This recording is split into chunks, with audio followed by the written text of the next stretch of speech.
G'day guys, welcome back. This is part 6 of building a house in Germany, the wonderful adventure that I've got myself into, watching this company build a house in Germany.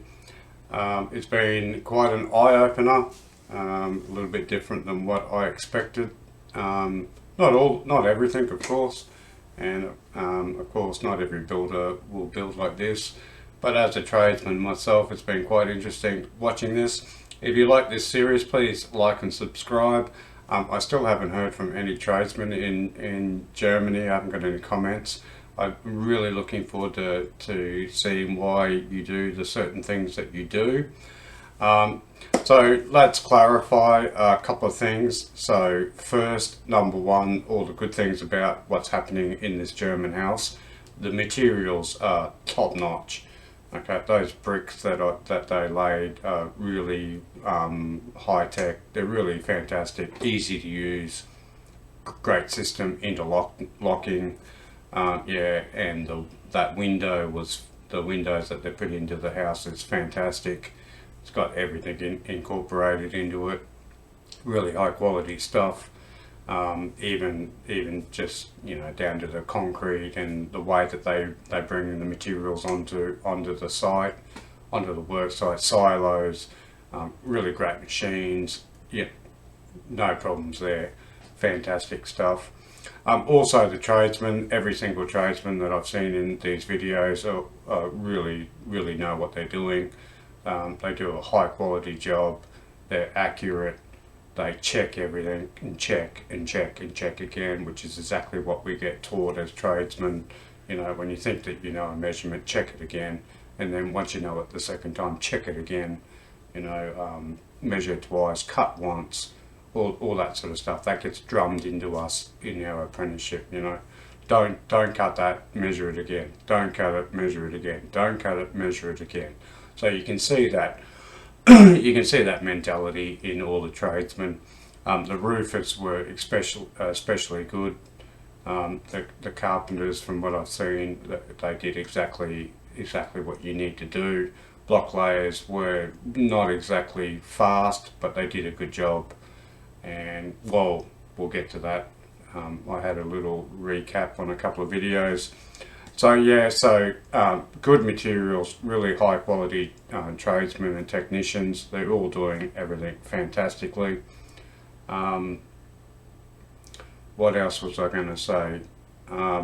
Built to last. Okay, these houses will be here long before I'm gone, long after I'm gone, sorry, and long after my kids are gone, and long after their kids are gone, and long after their kids are gone. Okay, so Germany are building houses to last for a long time. So 500 years, I would say, at least. Okay, so they're the good things that I've noticed in the German construction. The bad things that I've noticed is the lack of planning, and that's the biggest thing that I've seen so far. So lack of planning to where each trade is working individually but also working as an organisation, so that they're working together, they understand each other's role, and they understand that if there is a problem, the person who has nothing to do with it can fix that problem for the next tradesman. So we all make mistakes, okay, or maybe the planning's wrong or something like that, but a mistake that's made at the beginning of a building will just keep going all the way through the building. You can't get away from it until someone fixes that problem. Okay, you just cannot get away from it, and you end up with a situation where if nobody fixes the problem, every single person who comes after is affected by that one problem.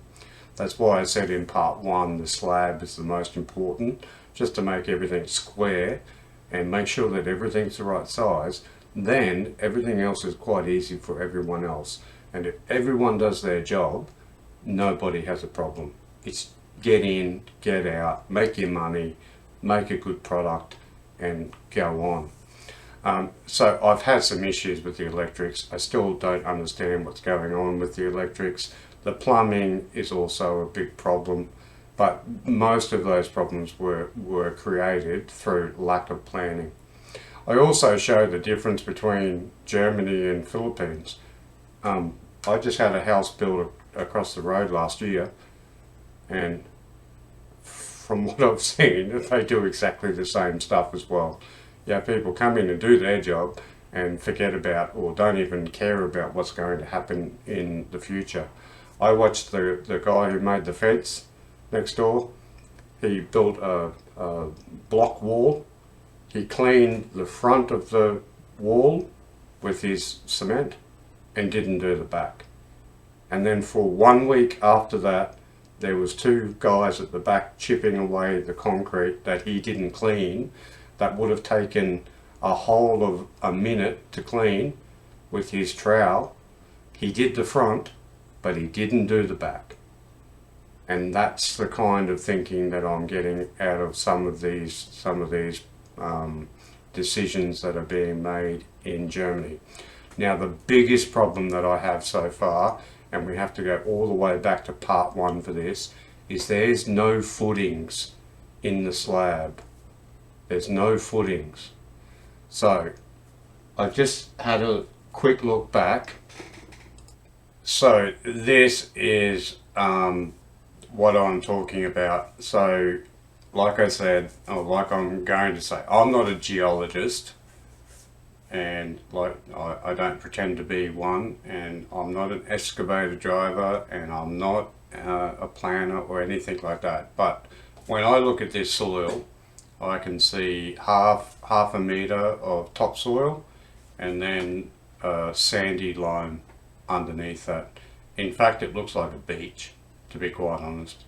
Now, I don't know the geographic region, okay, maybe that compacts really well. Looking around at all the other houses, okay, they're still standing. So again, I'm not taking away from anyone's expertise or you know, their regional expertise, but to build just a slab on top of that without having footings going down to your rock layer, or not having any sort of pylon or something going down to rock bottom or to the bedrock, to me looks a little bit crazy. Now, but we can see just in these houses over here, okay, so buildings like archaeology, okay, you can look at a building and you can see what happens. Okay, there's fingerprints of what's happened, the life of the building, how old it is, just by looking at it. So you can see newer buildings compared to this old shed. Okay, you can look at the different block work in the shed over here. Okay, so that's quite an old building. I'd say it's 1800s, 1850s, something like that. Okay, it hasn't moved. Okay, but we don't know what sort of foundation they did before there. I've looked at older building videos where they spend half the time making their foundation. If you build a castle that weighs 400,000 tonne, okay, you need to put that into the ground so it doesn't sink. So just looking at this, it looks like beach sand, and this plot, I don't know what you call that in Germany, but this plot, to me, just by looking at it, it looks like there's the son and the daughter are building a house at the front of the plot, and this looks like the parents' house. Just from observation, from what I've seen in the building of it so far.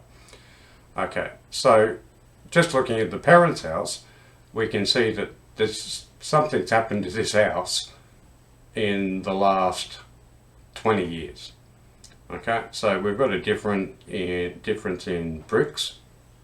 So we've got 2 different types of bricks, and we've got a brand new roof that's been put on here for some reason.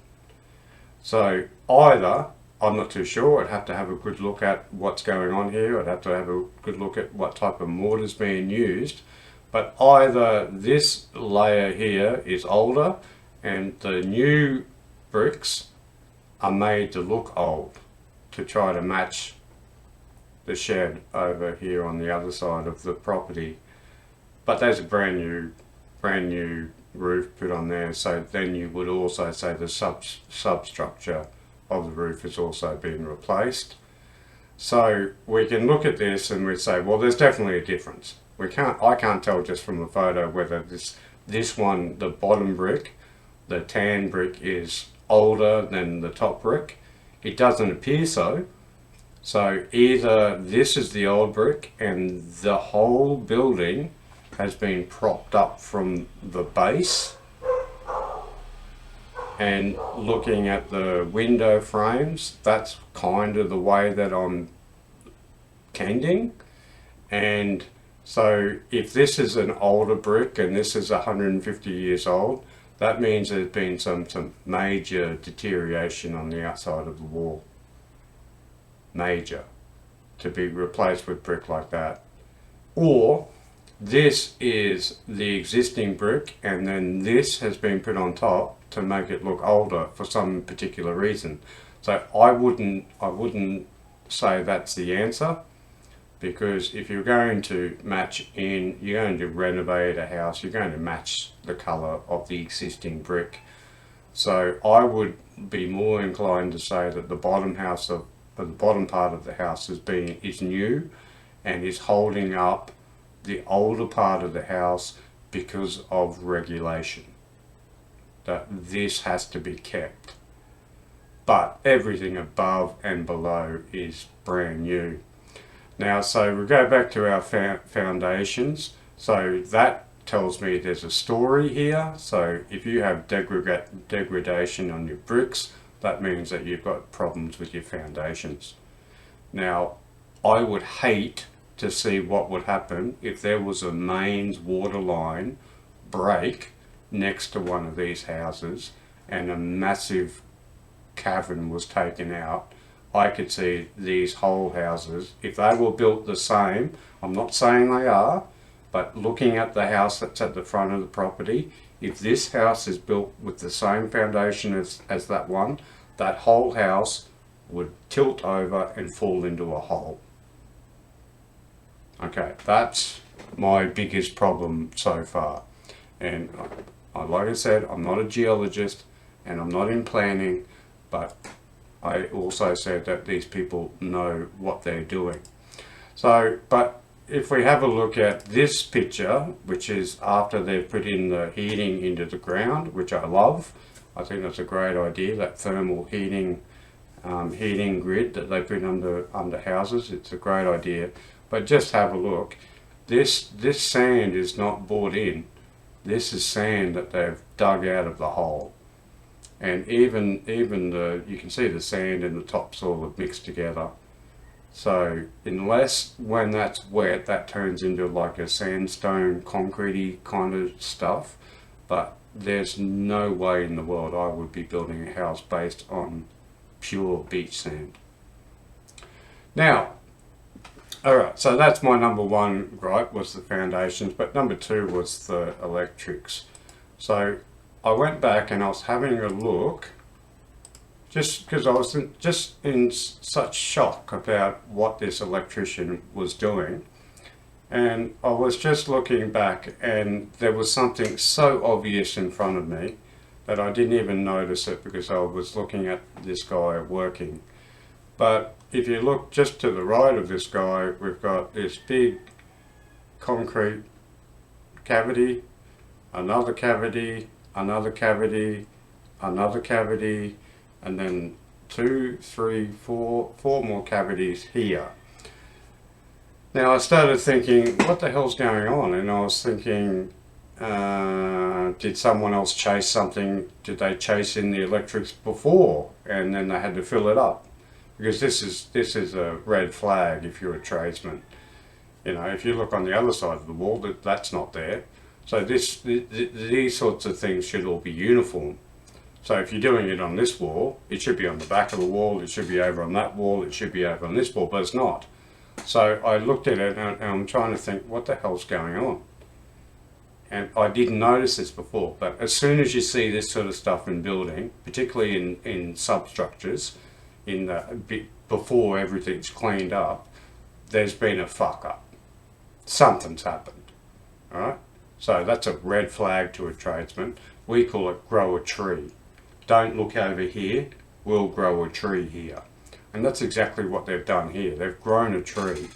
So I started looking and I had to think back to the block work, and I'm thinking, you know, why are there's no mortar between these blocks? And you know, I was really quite amazed by that. But then if we have a really good close look at what's happening here, so all your block work intersectional, so you have 2 sits on the 1 and then 1 sits on the 2, 2 like that. So if we just follow up these lines, ooh, something's gone wrong there. Why is this line 3 inches over to the left than this line?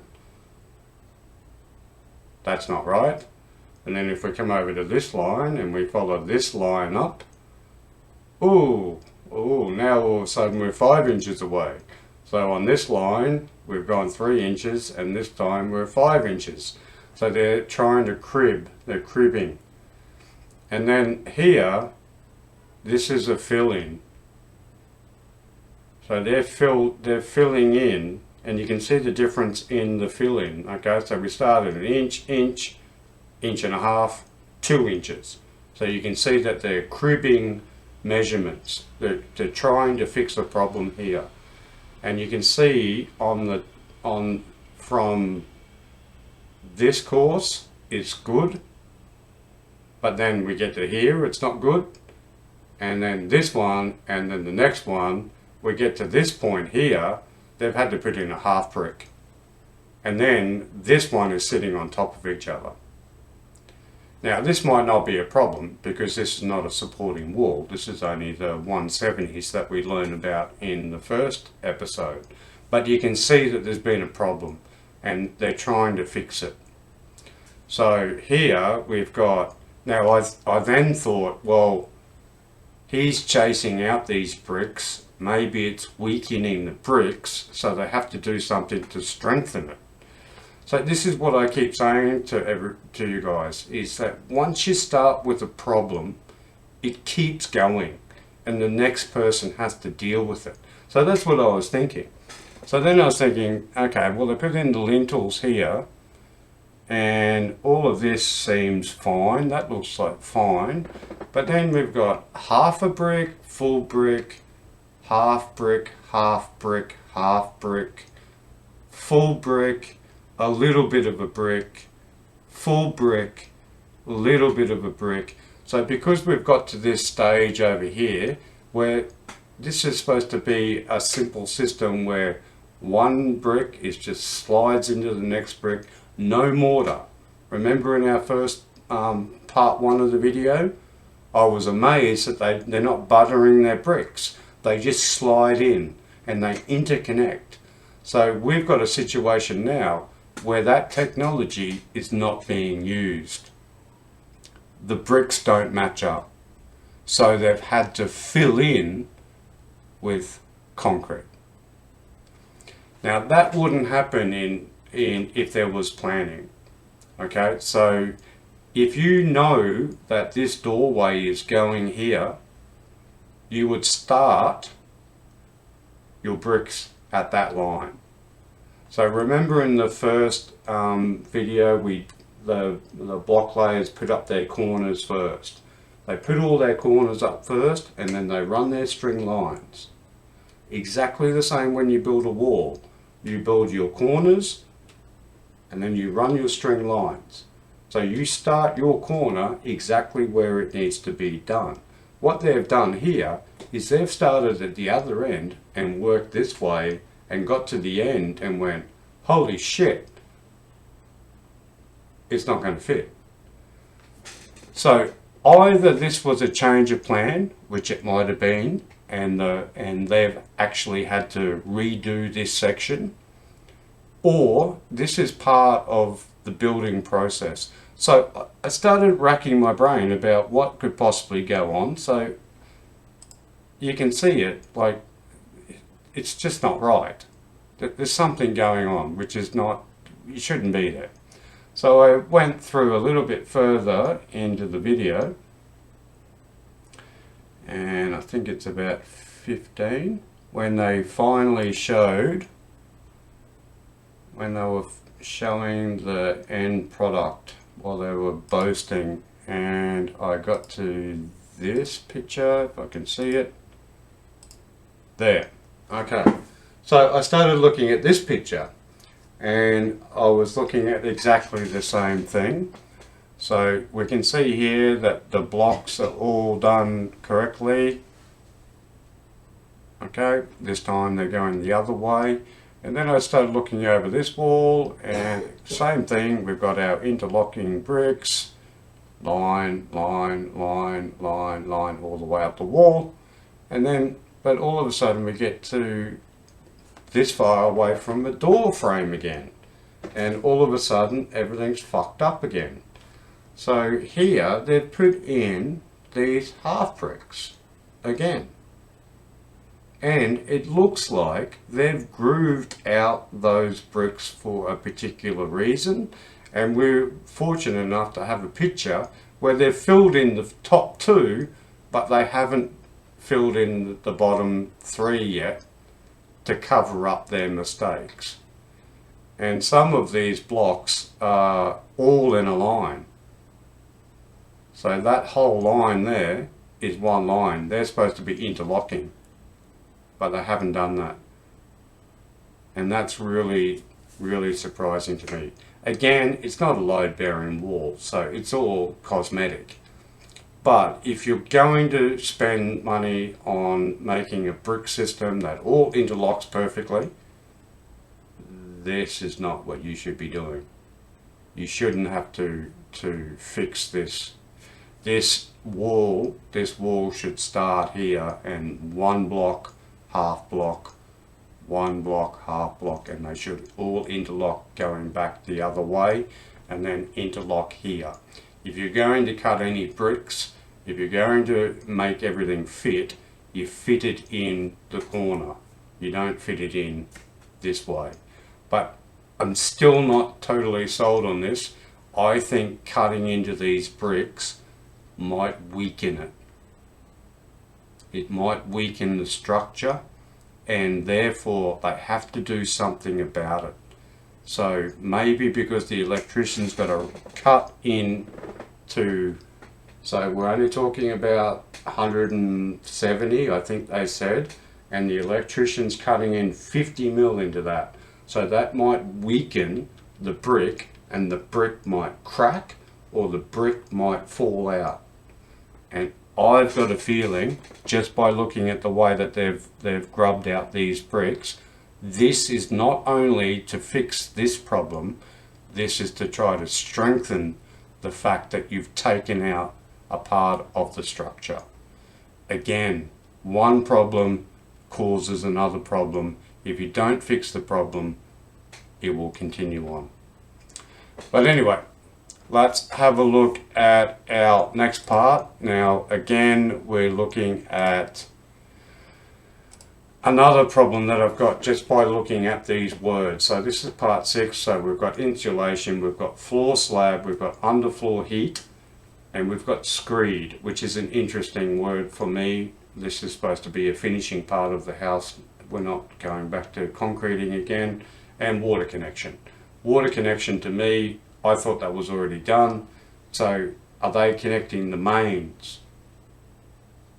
Which is mind-blowing to me, because that's the first thing you should do before you even look like building a house. So the mains that goes from your house to the main street water should be the first thing. And I still don't understand what's going on. How can you build a house without water? So in Australia, the first thing that happens is you have your electricity put up to a temporary post, and you have your water up to a temporary water source, so that everybody's got electricity, everyone's got water automatically. And everything's done, water pumps installed, everything's ready. The customer pays for the water that the builders use. So the water meter's in, everything's ready to go, and then there's a main valve, and then the plumber will attach from there into the house. So we're up to part 6 and they still don't have water connected to the road. Anyway, let's have a look.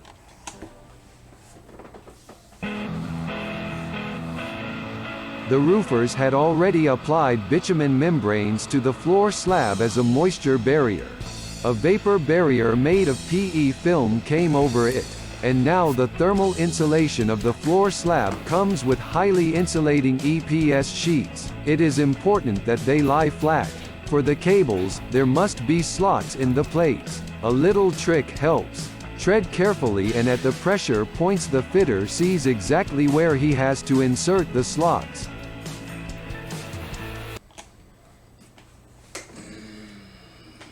Jesus Christ. Alright, so this is how we're talking about problems go into other problems.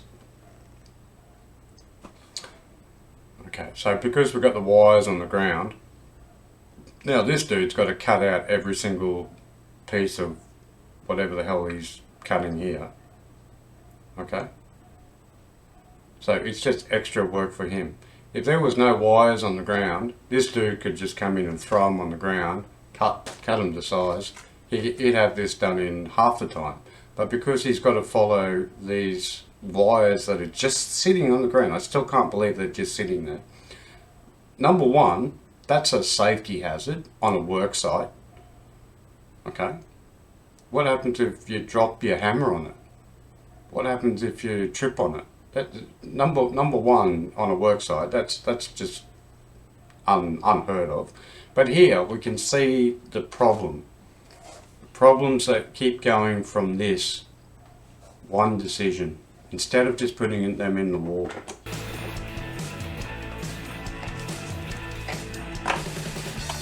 And look at that. Look what's happening now. So you end up with a situation where you've got these beautiful formed pieces of foam, and then this guy's got to hack into it with a knife and have a look at your end product.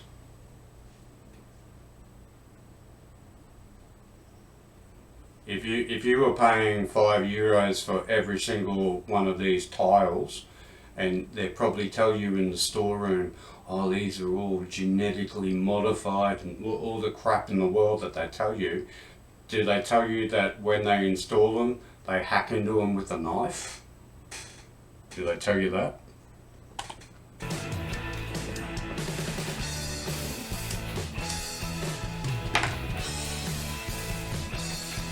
By the way, the black pipes that run through the room here are the inlet and outlet from the heat pump to the earth collector behind the house.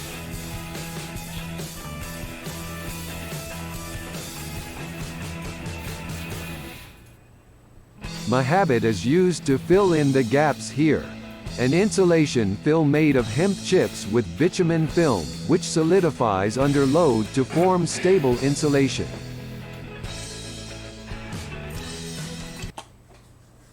What about dirt? Wouldn't it be better if you just brought that up through the dirt? You know, the dirt that you buried everything in, like the really expensive stuff. So this is what they've done. Get this. So they've spent thousands and thousands of euros on an underground system for temperature control, and they brought the pipe up and then took it along the top of the slab so it can cool down. Why? Why wouldn't you continue it in the ground and pop it up under the house into the slab so that there's no heat loss or any loss at all? So now we've got to cover all that bullshit just because, what?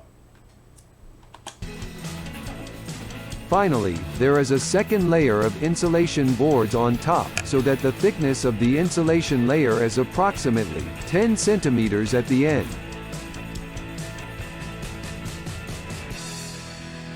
In this way, the floor slab is also insulated in all other rooms. Okay, so I predicted this in the last episode. I said that the ceilings were high. I said that the sockets on the wall were high. Now I can start seeing. So they've already put 100 mil on top of the slab. And just by looking at this, they've got another 100 mil that they have to just pass over that hole in the wall. And you know, we haven't even got the underfloor heating yet.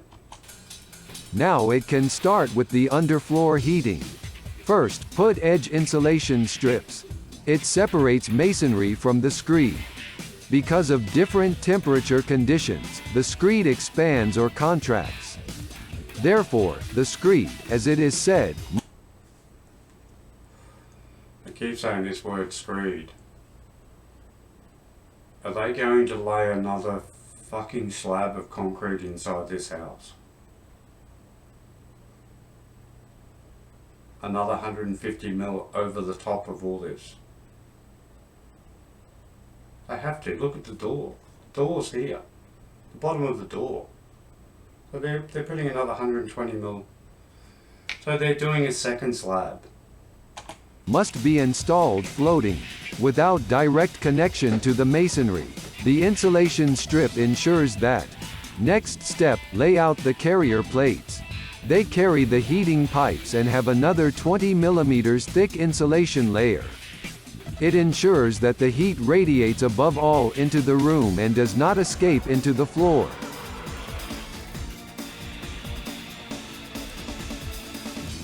The heating pipe is a PE pipe with increased temperature resistance and is first of all connected to the heating circuit distributor.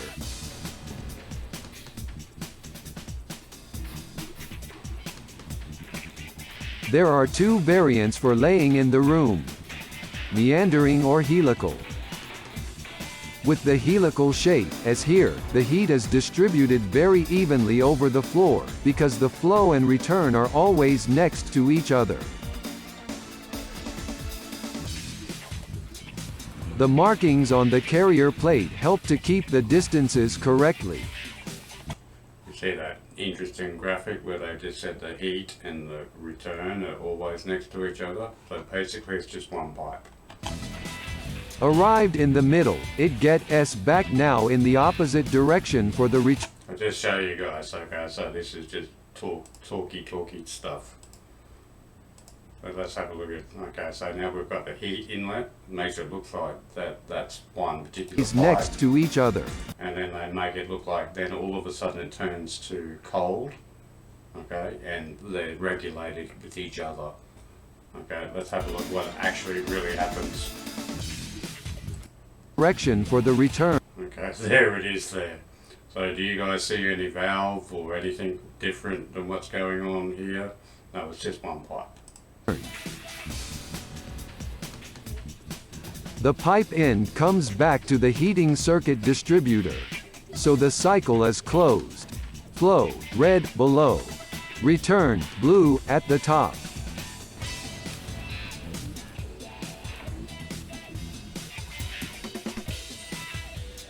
Now staple the last pipe in. Finished. The heating is installed in the first room, here the kitchen. The same went on in the other rooms.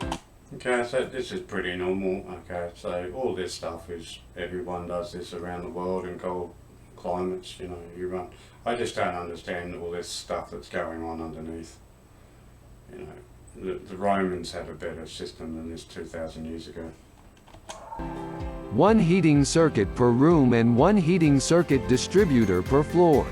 A total of 700 meters of heating pipe was installed in the single-family house and more than 3,000 tacker staples were fired. Underfloor heating installation, 5 days. Now the screed can come. Gravel is supplied for this. Getting to the property is not that easy. A very close affair. There is not enough space to maneuver on the road, and They're going to lay another slab inside the house. after half an hour the time has finally come. 20 tons of gravel are ready, together with water, cement and additive. I wouldn't have even bought that. I would have just used the sand that they took out of the hole in their own yard. Why are they buying it when they've got it just laying around outside? It is processed into cement screed and then pumped into the house. But before that, the screed builders add wall markings, exactly 1 meter above the current ground level. From the difference you can later see which screed height you have already reached. It should be 6.5 centimeters. And let's go.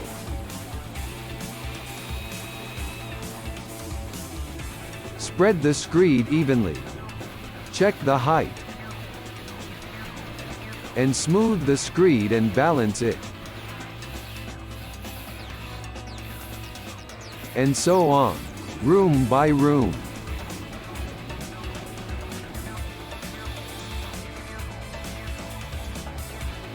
The screed builders each place an expansion joint on the doors using insulation strips. So, the screed is divided into individual screed fields. Per room, 1 screed field. So, tensions in the screed due to different room temperatures are So, we've got a slab that's 250 with no footing. And we've got 100 mil of foam. 30 mil of whatever the hell that was to hold the thing, and then 65 mil of concrete on top. So now we're up to 450. Why the hell would you do, why would you not do this before you've done all the plastering? And just looks like a messy job. Normally you do your messy jobs first and then you do your clean jobs after. Now I can see more problems with this. So this is underfloor heating, so this stuff's going to have to cure really well. This might be a month process. avoided.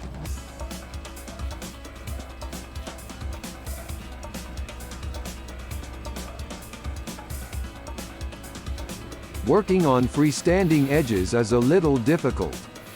Like here on the stairs. For a straight degree, a second colleague must cover the edge. Once the screed has been laid, it is finally processed with a smoothing machine. In this way, the screed is perfectly smoothed and compacted at the same time.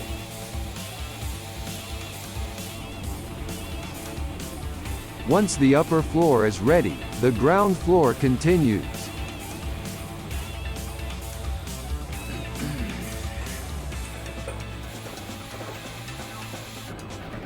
The corridor last.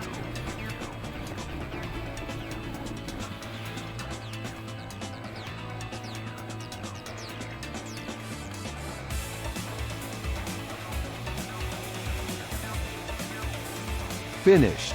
Now no one is allowed to enter the house for at least 3 days, but even after They've got a special fibre in there. I don't know if that's coming off the machine that they're using or whether there's a fibre in this special screed, but sometimes you can put like fibre into concrete. This is basically just concrete, a different type of mix. So you can put like a fibre mixture in there and it acts like a reinforcing. Exactly the same as like a steel reinforcing, but these little fibres can do the same thing. After that, the floor can only be loaded after about 4 weeks. In the meantime, the builders have to ventilate.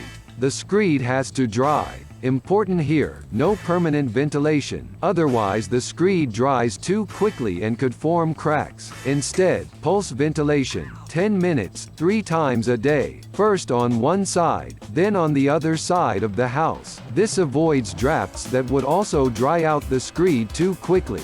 As a builder you have to organize yourself here. Drive to the house several times a day. Not so easy. How did it go with the Blothouse? We were lucky because we have a small child, parental leave, and this is exactly in the phase. This is what the screed looks like after exactly 26 days. The surface is hardened, smooth and even everywhere without cracking, and the expansion joints can be easily recognized at the room transitions. Only the places for the walk-in shower trays in the bathroom and toilet were left out of the screed. The tilers later set the shower trays. However, the screed has not yet completely set.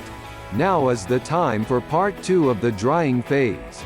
Heating up the underfloor heating. A mobile electric heating boiler was used for this. The heating system was filled with water, the electric heater connected and the special heating program started. The system heats up to around 20 degrees Celsius for the first few days, then a few more degrees every day, up to 50 degrees Celsius. The heating then runs at this temperature for several days so that the screed can expand completely once. After that, the temperature drops again by a few degrees every day. It takes almost 4 weeks to heat up.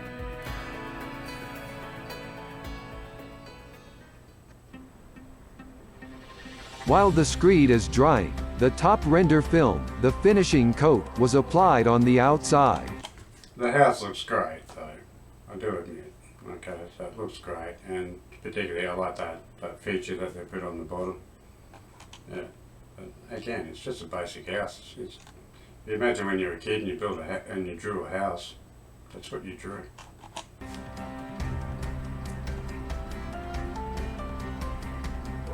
Mineral and open to diffusion with a 2 mm grain, which gives the render an interesting, structured surface.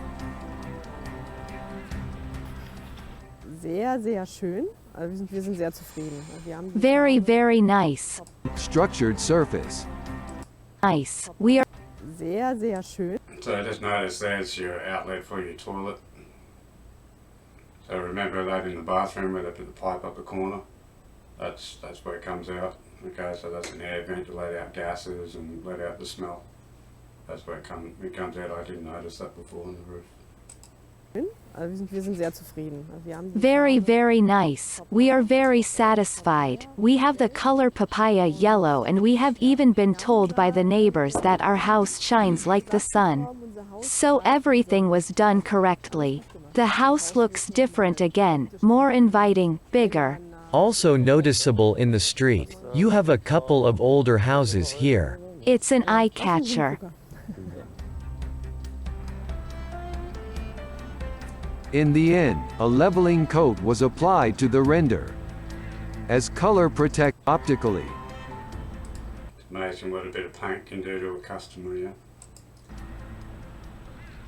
Ability of the municipal water companies, who also installed the water meter.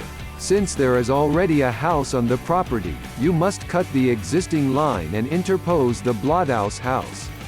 Okay, so I said that there was an existing property. I said their parents had a house at the back. That's what I kind of got from it. So now I cannot believe that that we're actually just doing this. This should have been done in the earthworks before we even laid a slab.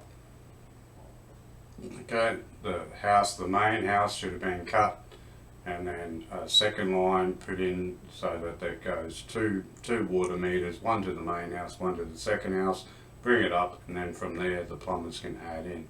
The council or the municipality or whatever they call them in Germany should have done this before. That's part of planning. That should have been part of their planning.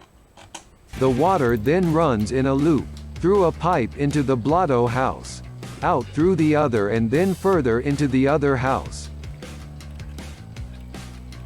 So that the hose couplings later fit tightly, the fitter rotates one phase, a taper on the lines. However, there is a problem first. The water should have been turned off long ago. The problem is that we have a different valve outside, which is a bit older and doesn't close 100% anymore. There is a stamp in it, you drive it down a rod, onto the main pipe and... I love listening to plumbers. All they're doing is connecting pipes. And it makes it sound like it's rocket science. It's not rocket science. All this guy's got ag pipe, and who cares if there's a bit of water there. Just stick it in. Right? Ag pipes are designed for that. Wow. Did you see the technology there? You cut off 2 pieces of pipe and then put in the fitting and then tighten them up. That's it. It continues in the utility room. On the two lines, inlet and outlet, there is a wall sleeve for protection. Drinking water sometimes has such blows and then the pipe moves and rubs and then it can slip through and we have a pipe break and this prevents this wall sleeve. Now the fitting in which the water meter will be installed later. At the same time, it also connects the forward and reverse, the loop, together again.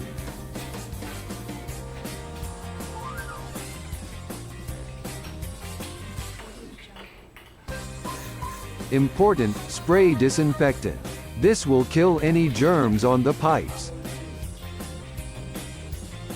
No, he didn't do that. He did that so that it slipped in. If he wanted to disinfect, he'd have to disinfect the whole pipe. He didn't do that. It was just a lubricant. And surprising, there's a water meter inside your house. So what happens when you're not home, when they want to read your meter? You have to be home? In Australia, your water meter's out the front. They just come along the footpath and read your meter. The first part in the house is done. The connections are tight. The fitters can connect the supply line and turn on the water on the street side again.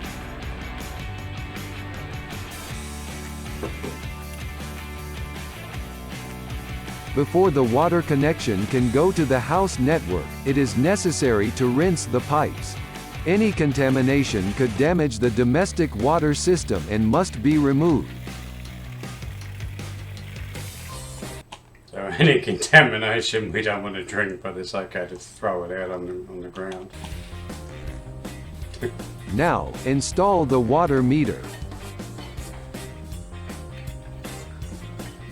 Finally, the fitter checks whether everything is tight and seals the connection.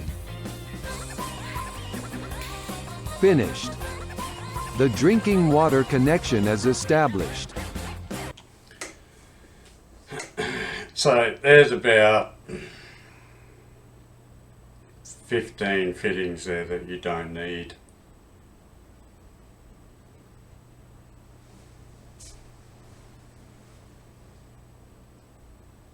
Again, I'm not a plumber, but don't you just have an inlet with a tap on it, with a mains tap, goes to a water meter, goes through your house, comes back? Why they got so many fittings, and why is it all got to be like that? From here, the water is later fed into the house network. So they haven't even connected to the house up there. That was just the mains. So now they've got to connect over to that one. What is going on? Why? You've already got one line going to the existing house, so you don't have to touch that. So all you're going to do is break in before the meter, put a T-junction in, put a tap on it, and then run it into the house. That's it. What was all that about? They still didn't even hook up the house.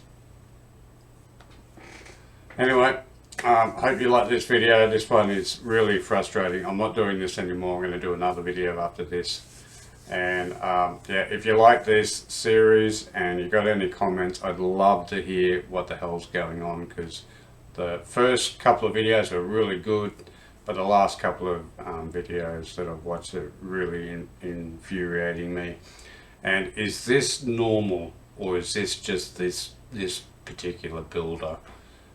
I'm going to have to do some research and see a different type of builder. I used to work for Germans and work for German builders, and they didn't do this. So this is interesting. But anyway, like and subscribe, and we'll see you in the next one.